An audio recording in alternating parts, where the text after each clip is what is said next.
Hello, hello, hello. Happy speaking. You are in the Easy Speaking Speak Easy. This is a great time to click like or subscribe. If you don't like this, copy the share link and send it to someone you can't stand. I'm Marianna Swallow, founder of Speak Easy Strategies. We are a team of facilitators, speakers, and executive coaches who make public speaking, presentations, and storytelling easy. And the theme for this month is AI. And can I use it? Should I use it? I get some questions about this. Quite honestly, I'm surprised I haven't gotten more from my clients, but I think it's coming. And today, what I want to talk about is, should you use AI to write a speech? And the answer is, it depends. Depends on which aspect you're talking about, and depends on what you're going for with your speech.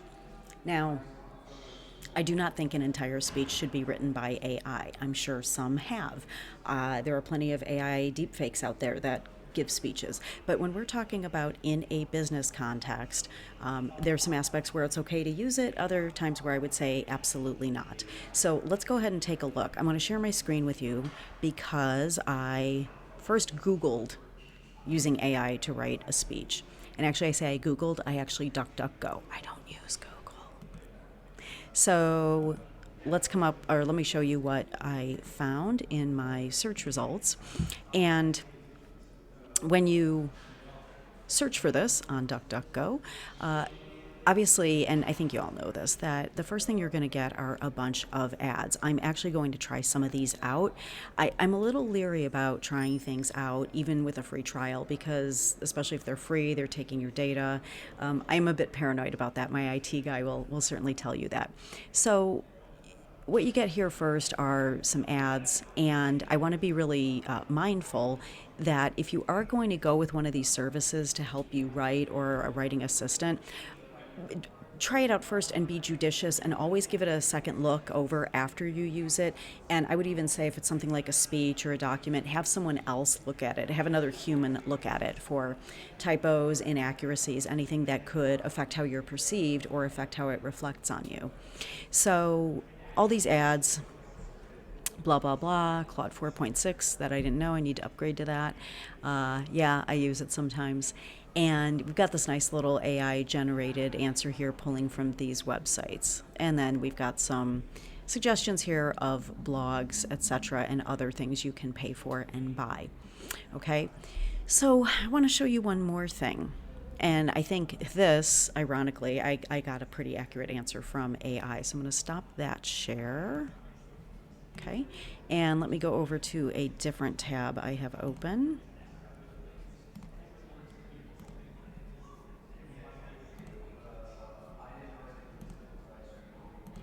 Okay. So, full disclosure here, I do not support OpenAI, and I definitely don't support a lot of what they do. And yet, I'm using it. You can see it here. If you're wondering how come I'm not using Claude, I am. It's just I haven't gotten in the groove with it yet. So maybe next month my examples will be Claude. So let's take a look at what's here on the question I asked ChatGPT. Let me show you. I did ask it, should I use AI to write a speech or presentation, and what are 3 to 5 best practices if I do so?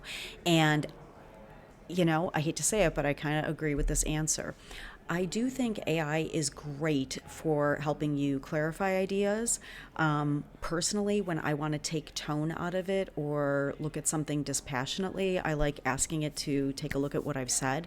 I don't ever just throw it a subject and ask it to write a speech. I will write something first and then ask it to take a look at it and tell me if there's anything I missed, anything else I should be considering. That's probably the question I ask it the most. Are there any other aspects I should consider? Or take a look at this presentation about X, and I might let it know, here's what I'm trying to achieve with this. Is there anything I've overlooked, or are there any points I've missed? And sometimes it hits the mark, sometimes it doesn't. But I agree with this. It's good for for structure, for organizing ideas, for helping you with flow. Right here, and I don't know, I can't get a little pen to draw, but this is what I want you to pay attention to here. Emotional nuance, humor, authenticity, timing, audience energy. It is not going to help you with that. And if you are delivering a presentation, in one of my earlier videos, You heard me talk about emotion, and this is something my business clients take away all the time. They say, oh, I didn't realize how important the emotion is, or I forgot to put the emotion into my presentation. That is what you want to make sure you are bringing to the table, okay? And I really like this suggestion. A good workflow is you provide the ideas, the story, the expertise, the point of view, and then use this as a tool to shape and refine. I agree with the common issues too. Overly polished language. By the way, I have used it to tweak my blog posts, and when it starts getting too flowery or it starts putting in too many emojis, that was the early days, the tell of when it's AIs, because there's so many emojis, or there's always there was some phrase, I can't remember what it is, but I like this last suggestion at the bottom of this section. Read every section aloud. Even if you're not using AI, read your presentation, your speech, your document out loud, because your brain is going to catch things that are spoken the way it doesn't when you're just reading something, okay? And I also like this third suggestion. There's 5 suggestions here. I'm not going to go through them all, but feed it specific content. So there's a great difference if you are speaking to the Girl Scouts of Northwest Indiana versus presenting to a large multi-conglomerate real estate company that owns corporate apartment buildings in Chicago. Okay, so yes, use it now and then, but you need to be judicious what you use it for. All right. Give us another like and subscribe. I'm Marianna Swallow. This has been the Easy Speaking Speak Easy. Happy speaking.